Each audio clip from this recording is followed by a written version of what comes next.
Muito bem, meus irmãos, nós estamos voltando aqui com a segunda parte da aula de Bibliologia, da aula de número 11ª, segunda parte da 11ª aula de Bibliologia.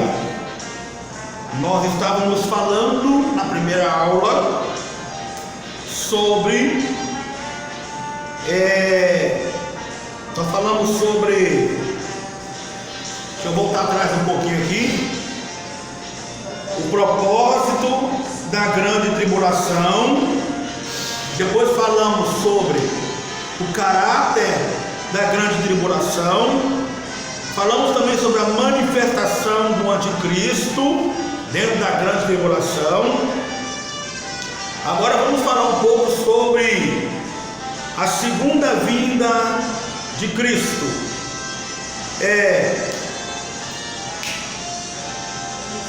Nós vamos falar agora sobre nós falamos sobre propósito da grande tribulação, o segundo, o caráter. Agora vamos falar sobre manifestação o número 3 aqui, que é a manifestação do anticristo. A manifestação do anticristo, né? Dentro da grande tribulação também. Estamos dentro da grande tribulação. Então vamos lá. No início da grande tribulação se manifestará um grande homem com poderes extraordinários. O mundo o receberá para salvá-lo das muitas dificuldades que existirão neste período, principalmente problemas civis, problemas econômicos a nível universal, neste tempo em que o anticristo for apresentado ao mundo. O mundo inteiro estará vivendo este colapso de problemas civis e problemas econômicos de nível universal. Salvará recebido então como um Cristo, como um Salvador da pátria. Salvador da pátria. E muitos crerão que Ele é o Cristo. Muitos vão acreditar, vão crer que Ele é o Cristo, porque Ele vai vir com tanta sabedoria e vai resolver o problema do mundo. Não é o problema de um país que Ele vai resolver. Ele vai resolver o problema do mundo. Com o arrebatamento da igreja e sem a forte atuação do Espírito Santo, Ele poderá atuar com toda a liberdade através do poder do diabo. Ele vai estar completamente tomado por Satanás, endemoniado. Ele vai estar totalmente endemoniado, 100% endemoniado. O diabo vai tirar o espírito dele e vai entrar dentro dele e vai estar aqui governando o mundo inteiro. Diabo encarnado numa pessoa. Como o diabo é espírito e ele precisa de um corpo para ele entrar, então ele vai estar encarnado, ele vai estar dentro do anticristo,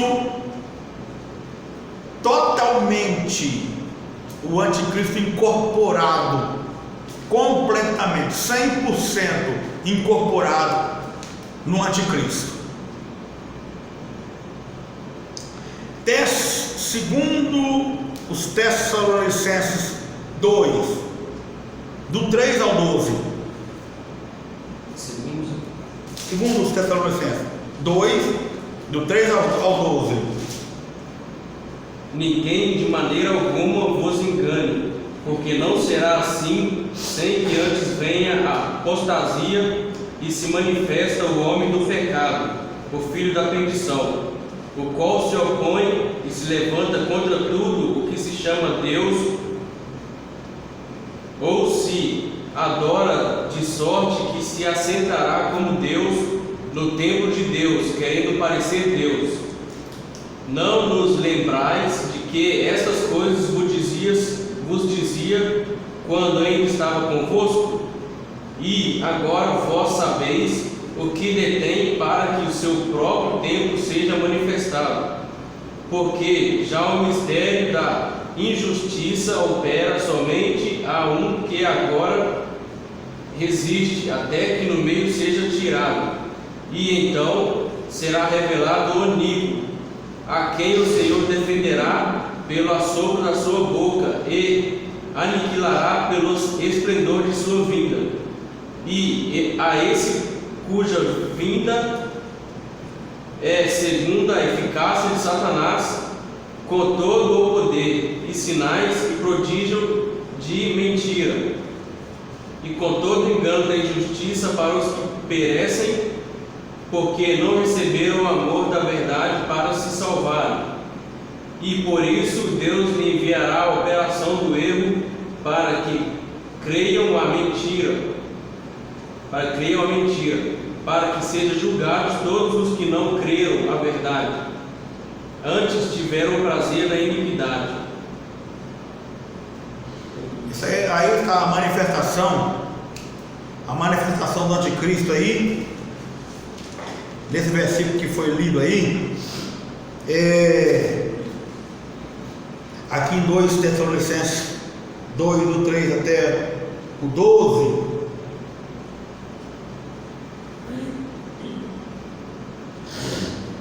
que aqui está dizendo assim, eu vou ler alguns versículos aqui, para dar um entendimento melhor aqui, a partir do versículo 3, do capítulo 2, a partir do versículo 3. Ninguém de maneira alguma vos engane, porque não será assim, sem que antes venha a apostasia e se manifeste o homem do pecado, o filho da perdição, o qual se opõe e se levanta contra tudo o que se chama Deus, ou se adora, de sorte que se assentará como Deus no templo de Deus, querendo parecer Deus. Aonde que é que ele vai sentar? Ele vai sentar como Deus no templo de Deus. Aonde está esse templo? Em Jerusalém. Esse templo vai ser em Jerusalém. É o templo de ouro que está sendo construído para Jesus assentar no trono dentro desse templo para governar o mundo. Mas só que antes de Jesus descer do céu para sentar nesse templo, o anticristo, o homem sem lei, o homem do pecado, vai sentar lá primeiro no trono. Ele vai querer parecer com Deus, mas a Bíblia vai dizer em Apocalipse que importa que ele reine por um pouco de tempo, só por um pouco de tempo, porque depois Jesus vai voltar e vai expulsá-lo de lá e vai reinar realmente no templo em Jerusalém. Não vos lembrais de que estas coisas vos dizia quando ainda estava convosco, e agora vós sabeis o que o detém. Presta atenção nessa palavra, quem o detém. Vós sabeis quem o detém, para que o seu próprio tempo, a seu próprio tempo, seja manifestado, porque já o ministério, ou já o mistério da injustiça opera. O mistério da injustiça já opera, quer dizer, o espírito do anticristo já opera, ele já está entre nós, ele já está no mundo aí, está entre nós. O espírito do anticristo não é ainda o anticristo, mas o espírito dele já está operando aí no meio de nós. Somente há um que agora resiste até que do meio seja tirada. Sabe quem é este? Este um que ainda resiste até que do meio seja tirada é o Espírito Santo. O Espírito Santo ainda resiste, a igreja ainda está aqui na terra por causa do Espírito Santo que ainda resiste até que ele seja tirado do meio do mundo, juntamente com a igreja vai subir, o Espírito Santo subirá com ela, viu? Até que do meio seja tirado. E então, quando o Espírito Santo sair dessa terra, for tirado da terra junto com a igreja, então será revelado o iníquo. A palavra iníquo aqui é homem sem lei, homem do pecado, o homem da iniquidade, a quem o Senhor desfará pelo assopro. O Senhor vai destruir ele pelo assopro da sua boca e aniquilará pelo esplendor da sua vinda. A glória de Deus vai matar os seus inimigos, e aquele que não morrer com a glória, o esplendor de Deus, de Jesus Cristo, vai morrer com o assopro dele. Ele vai assoprar e o inimigo não existirá mais. A esse cuja vinda é segundo a eficácia de Satanás. A vinda deste homem sem lei, desse iníquo, do anticristo, ele é sobre a eficácia, quer dizer, ele vai estar totalmente endemoniado, 100% endemoniado, com todo o poder de sinais e prodígio e mentira, e com todo o engano da injustiça para os que perecem, porque não receberam o amor da verdade para ser salvo. É isso aí. Então esse homem sem lei, o anticristo, ele vai aparecer logo no início da grande tribulação, e haverá então um pacto entre o anticristo e os judeus. Vão fazer uma aliança, né? Vão fazer um pacto, aliança. Os judeus vão achar que ele é realmente o Cristo e vão fazer uma aliança com ele. Vão fazer uma aliança, um pacto.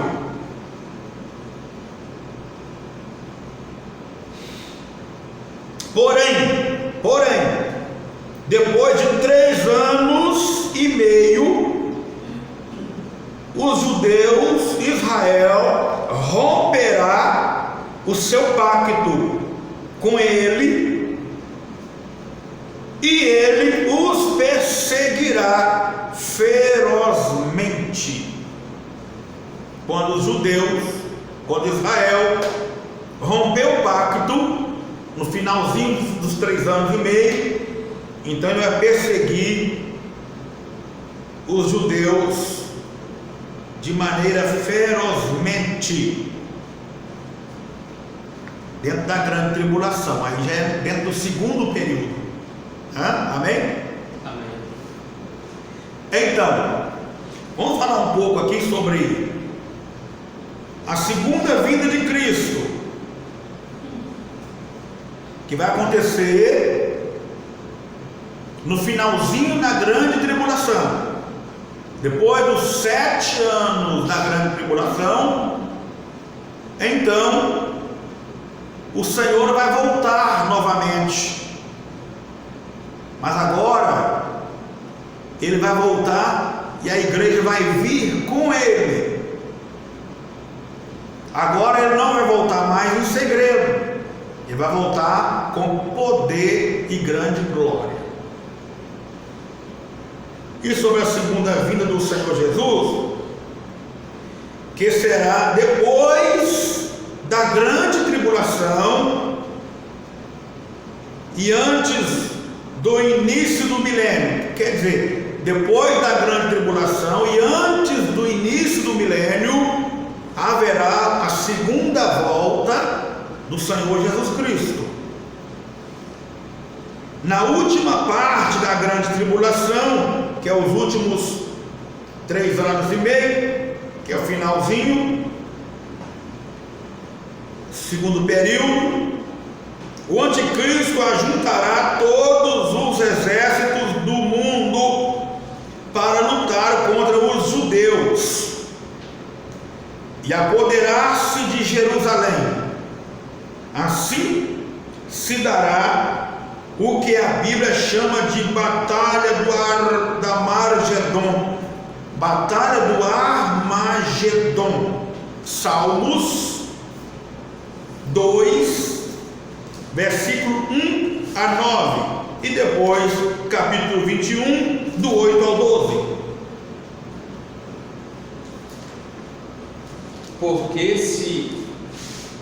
Porque se amontinam as nações e os povos imaginam coisas vãs,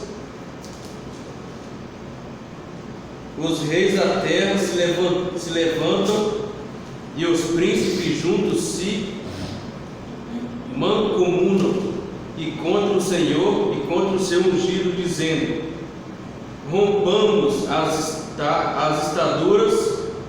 rompamos as suas ataduras e as sacudimos de nós as suas cordas. Aquele que habita no céu se rirá, o Senhor zombará deles. Então lhes falará na sua ira, no seu furor os confundirá. Eu, porém, ungi o meu rei sobre o meu santo monte Sião. Recitarei o decreto. O Senhor me disse: tu és meu filho, eu hoje te gerei. Pede-me e eu te darei as nações por herança e os confins da terra por tua possessão.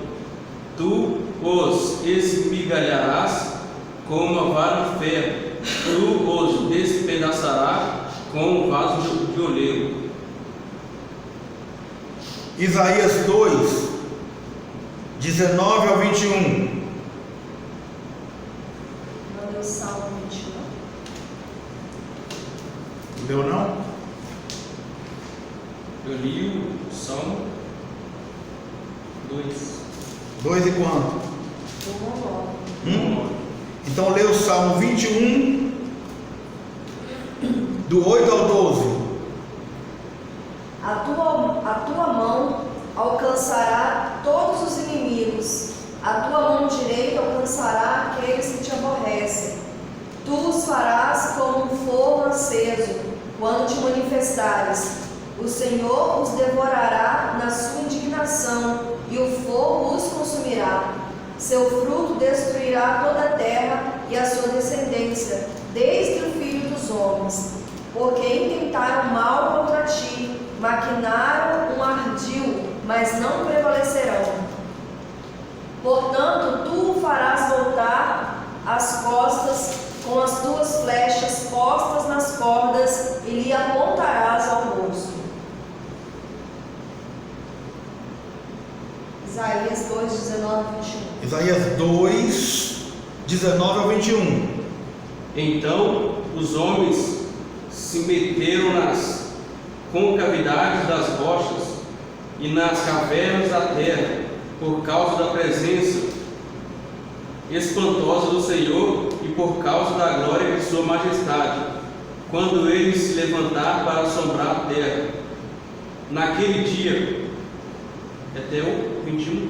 Até o 21. Naquele dia os homens lançarão às toupeiras e aos morcegos o seu ídolo de prata e o seu ídolo de ouro, que fizeram para ante eles se prostraram, e meter-se-ão pelas fendas das rochas e pelas cavernas das penhas, por causa da presença espantosa do Senhor e por causa da glória de sua majestade, quando ele se levantar para assombrar a terra.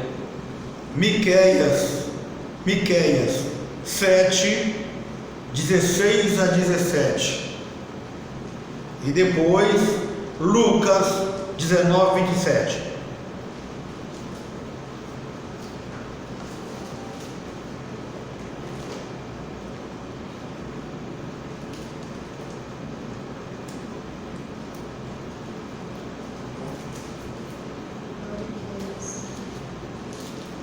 Miqueias 7, 16 a 17. 16 a 17. As nações o verão e envergonhar-se-ão por causa de todo o seu poder. Porão a mão sobre a boca e os seus ouvidos ficarão surdos. Lamberão pó como serpentes, como uns répteis da terra tremendo. Sairão dos seus encerramentos, com pavor virão ao Senhor nosso Deus e terão medo de ti. Lucas 19, 27.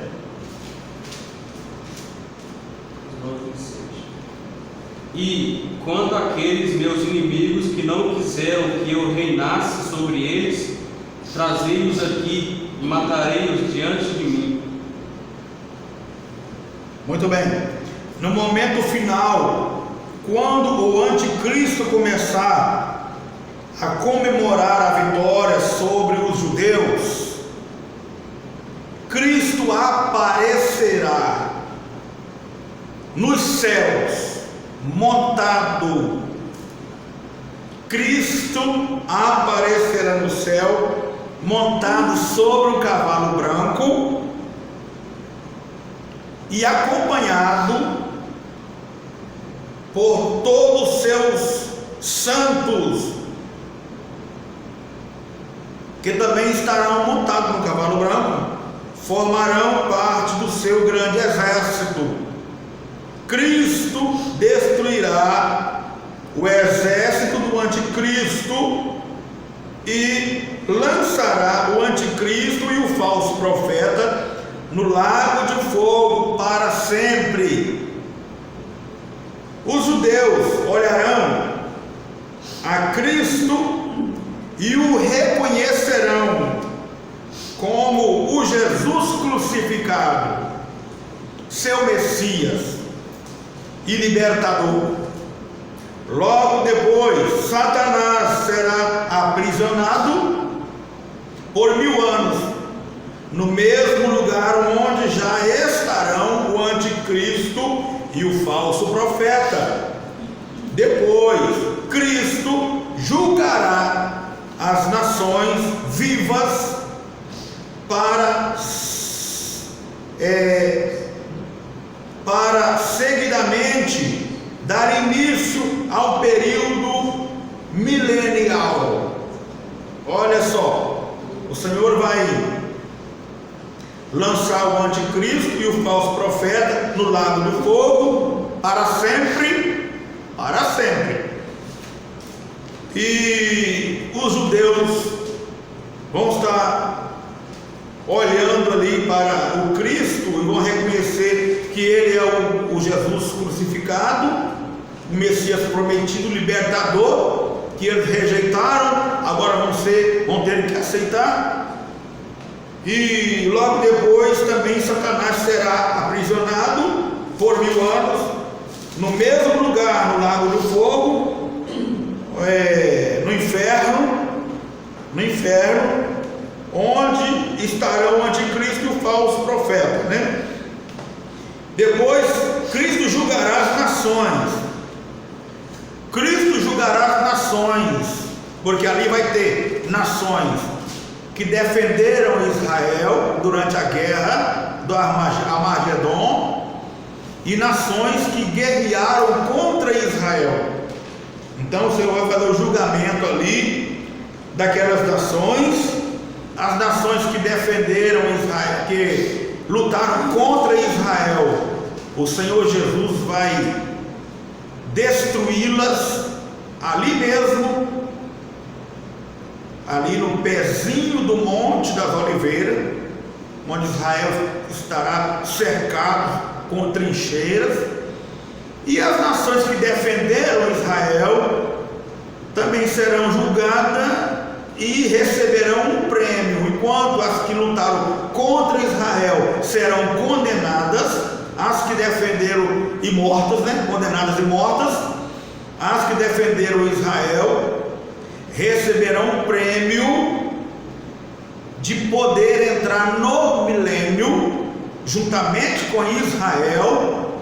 Não é uma salvação que eles estão recebendo, é um prêmio para eles terem o privilégio de ouvir o evangelho do reino pregado pelos próprios judeus, evangelho do reino milenar pregado pelo próprio judeu, e eles terem o privilégio, ou melhor, eles terem a oportunidade de receber salvação. Isso mostra aqui a misericórdia de Deus que dura para sempre, e a sua longanimidade que estende de geração em geração. Então, o Senhor vai ter misericórdia e eles vão entrar no milênio para ouvir o evangelho pregado pelo próprio Israel, e ali muitos vão aceitar a Cristo, outros irão rejeitar a Cristo também dentro do reino milenar. Vamos ler Zacarias 14, do 1 ao 18. Eis que vem o dia do Senhor, em que os teus despojos se repartirão no meio de ti, porque eu ajuntarei todas as nações para a peleja contra Jerusalém, e a cidade será tomada, e as casas serão saqueadas, e as mulheres forçadas, e metade da cidade sairá para o cativeiro, mas o resto do povo não será expulso da cidade. E o Senhor sairá à peleja contra essas nações, como pelejou no dia da batalha, e naquele dia estarão os seus pés sobre o Monte das Oliveiras, que está defronte de Jerusalém para o Oriente. E o Monte das Oliveiras será fendido pelo meio, para o Oriente e para o Ocidente. E haverá um vale muito grande, e metade do monte se apartará para o norte, e a outra metade dele para o sul. E fugireis pelo vale dos meus montes, porque o vale dos montes chegará até Azael.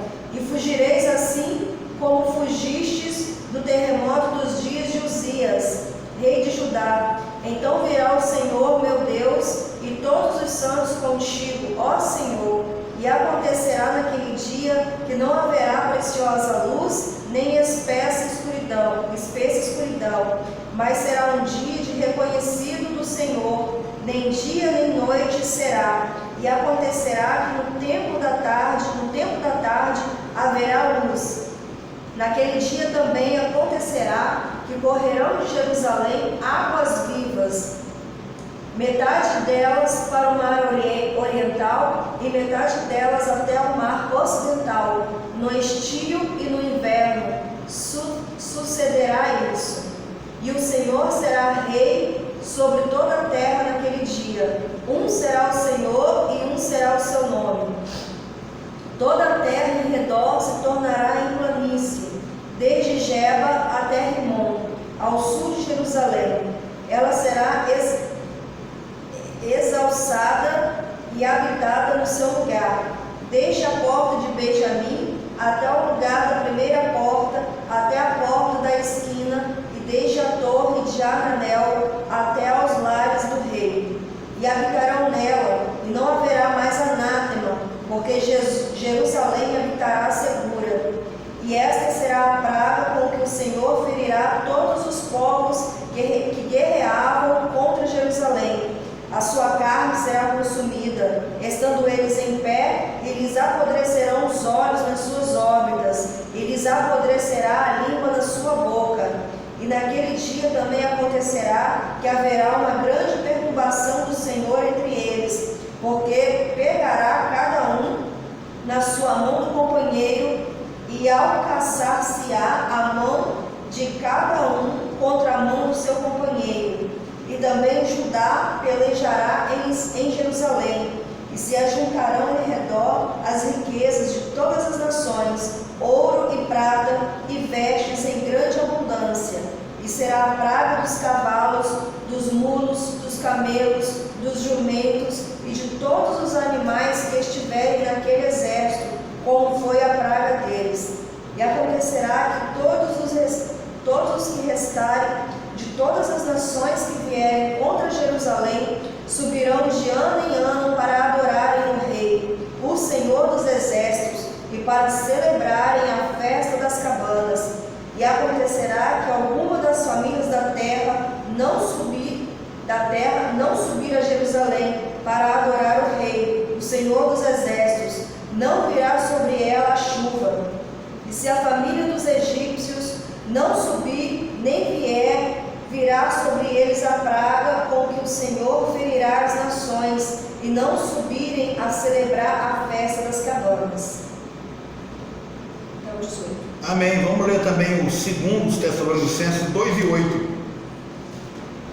Tem também Ezequiel 39, mas é o capítulo todo, nós não vamos ler não. 2:8, Apocalipse 16, do 13 ao 16.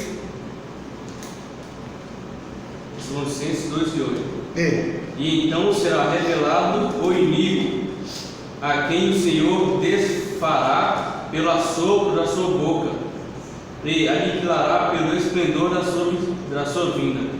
Amém. O Senhor destruirá o iníquo, o anticristo, o homem sem lei, com assopro na sua boca. Apocalipse 16, 13 a 16. E da boca do dragão, e da boca da besta, e da boca do falso profeta, vi saírem 3 espíritos imundos, semelhante a rãs, porque são espíritos de demônios que fazem prodígios, os quais vão ao encontro dos reis de todo o mundo para os congregar para a batalha, naquele grande dia do Deus Todo-Poderoso. Eis que venho como ladrão, bem-aventurado aquele que vigia e guarda as suas vestes, para que não ande nu, e não se vejam as suas vergonhas, e os congregarão no lugar em que hebreu se chama Amargedon. Amém. Lê de novo aí, só essa parte aí dos espíritos semelhante às rãs. E da boca do dragão, e da boca da besta, e da boca do falso profeta, vi saírem 3 espíritos imundos, semelhante a rãs, porque são espíritos de demônios que fazem prodígios, os quais vão ao encontro dos reis de todo o mundo para os congregar para a batalha, naquele grande dia do Deus Todo-Poderoso. Então, vai sair da boca da besta, do dragão e do falso profeta. Vai sair 3 espíritos semelhantes às rãs, a sapos. Rãs, sapos, tá bom? Então, alguém pode perguntar, por que esses espíritos, eles são comparados, são semelhantes a rãs, ou podemos dizer, espíritos sendo comparados como sapos? Então é o seguinte, para você entender o que significa isso, são espíritos de mentira, espíritos que enganarão a muitas nações, e também eles farão sinais e prodígios, sinais mentirosos, prodígios também mentirosos. Por quê? Por que rãs? Por que sapos? Primeiro, por sua voz áspera. O sapo, ele tem uma voz áspera. A voz do sapo, o canto do sapo é áspero e às vezes é grosseiro. grosseiro. É por isso que é comparado ao sapo, por sua áspera voz áspera e grosseira. Segundo, por esse motivo, como um símbolo de reclamação ou censura. Um símbolo de reclamação e censura. Terceiro, como um símbolo de loquacidade vazia. Loquacidade vazia é uma voz vazia, locução vazia, uma voz vazia. Em quarto lugar, como um símbolo de hereges, heresia, né? Porque comparado ao sapo, símbolo de heresia filosófica. E filósofos como entendidos por Agostinho. Em quinto, porque o sapo tem sua origem na lama e vive na lama, como um símbolo daqueles que nascem em pecado e vivem na poluição. Então, por isso são espíritos comparados com sapos, porque esses três aí, que é a besta, o anticristo e o falso profeta, né, eles serão semelhantes ao sapo, que vive na lama, vieram da lama, sua origem é da lama, e nasceram em pecado e continuam vivendo na poluição do pecado. Eles não têm arrependimento, eles nunca vão se arrepender, eles vão ficar ali, resistindo até ser lançado todos os três no inferno. Essa é a explicação que eu tenho para vocês. Vamos mais algum versículo aqui? Vamos para o capítulo 19, versículo 11 a 21.